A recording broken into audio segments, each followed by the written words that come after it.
भारतीय अफवाज भी पाकिस्तान के अमन कोशिशों के मुतरफ। भारत के लेफ्टिनेंट जनरल एस मोहन का army chief general Asim Munir को खत। पाकिस्तानी अमन दस्ते की फौजियों की पेशा वराना महारत को सराहा। ISPR के मुताबिक भारतीय फोर्स कमांडर ने ब्रिगेडियर शफकत इकबाल, लेफ्टिनेंट कर्नल शहबाज असलम के किरदार को सराहा। भारतीय फोर्स कमांडर का खत बैनुल अक़वामी अमन कोशिशों में पाक फौज के साख का सबूत है।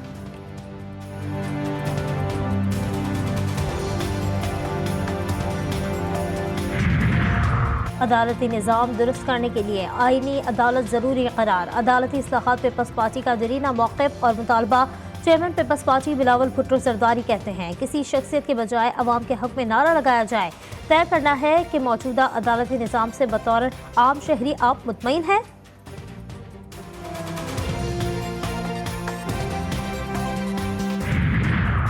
और इसराइल से मवासलाती आलात के जरिए धमाकों का बदला लेने का ऐलान। लबनान के मज़ाहमती तंजीम हिज़्बुल्लाह के सरबराह हसन नसरुल्लाह का कारकुनों से खिताब। कहा यह अमल लबनान के अवाम के खुद मुख्तारी के खिलाफ ऐलान जंग था। इसराइली इक़दामात को जंग का ऐलान कहा जा सकता है। मंगल बुध को होने वाले हमले कत्लेआम थे। जो पार्लियामान की बालादस्ती के लिए स्पीकर ने चीफ इलेक्शन कमिश्नर को ख़त लिखा है, हम ये समझते हैं कि पाकिस्तान की पार्लिमानी तारीख में वो एक संगे मील है। आइन ने जो इख्तियार दिया है कानून साजी का, आइन में तरमीम का, आइन बनाने का, वो पार्लियामान को इख्तियार दिया है और ये इख्तियार किसी और इदारे के पास नहीं है। किसी पार्टी में शामिल होने वाला रुकन दोबारा किसी और जमात में कैसे शामिल हो सकता है? मखसूस नशिस्तों से मुतालिक अदालती फैसले ने बहुत से सवालों को जन्म दिया। आज़ाद हैसियत में बैठने वाले अरकान को भी PTI का रुकन करार दे दिया गया। वफाकी वज़ीर इत्तलात अता तारड़ ने कहा कि स्पीकर का इलेक्शन कमीशन को ख़त संगे मील की हैसियत रखता है। मखसूस नशिस्तों से मुतालिक सुप्रीम कोर्ट की वजाहत पर इलेक्शन कमीशन का इजलास बेनतीजा ख़त्म। इलेक्शन कमीशन का सुप्रीम कोर्ट के फैसले पर अमल दरामद से मुतालिक तीसरा मुशावरती इजलास हुआ।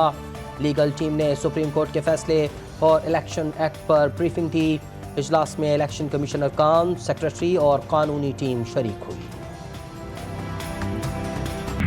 ये जो कॉन्स्टिट्यूशनल पैकेज के नाम पर इस मौजूदा हुकूमत ने अदलिया पर शक मारने की कोशिश की है, हम उसकी पुरजोर मजम्मत करते हैं।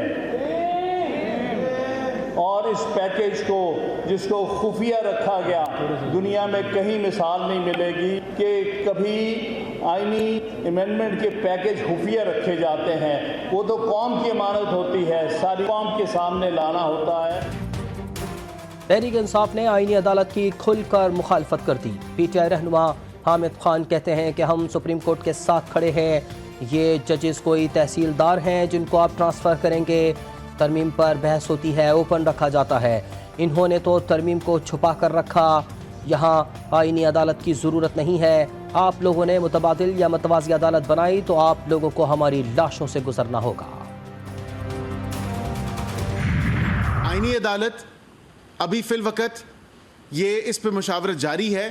इसके जो जजेस के अपॉइंटमेंट का तरीका है, अगेन हम ओपन टू सजेशन है।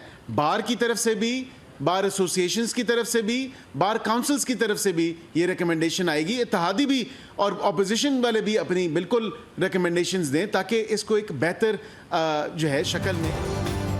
सुप्रीम कोर्ट के ऊपर कोई अदालत नहीं लाई जा रही। मुशीर कानून और इंसाफ बैरिस्टर अकील की इस्लामाबाद में प्रेस कॉन्फ्रेंस।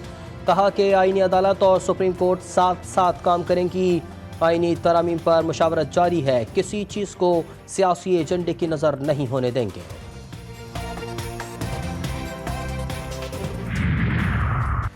जमात इस्लामी की भी आईनी तरामीम की मुखालफत। हाफिज नईमुर रहमान कहते हैं अदलिया का चंद हाथों में चले जाना किसी सूरत कबूल नहीं।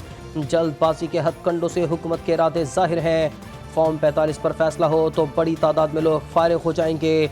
साबिक सदर आरिफ अलवी बोले कि ये बिल तरामीम का नहीं बल्कि तदफीन का है। आइन की तदफीन का बिल बेइंतहा ख़तरनाक है। कहा कि मुल्क में बहुत सी चीज़ें ख़तरनाक होती जा रही हैं।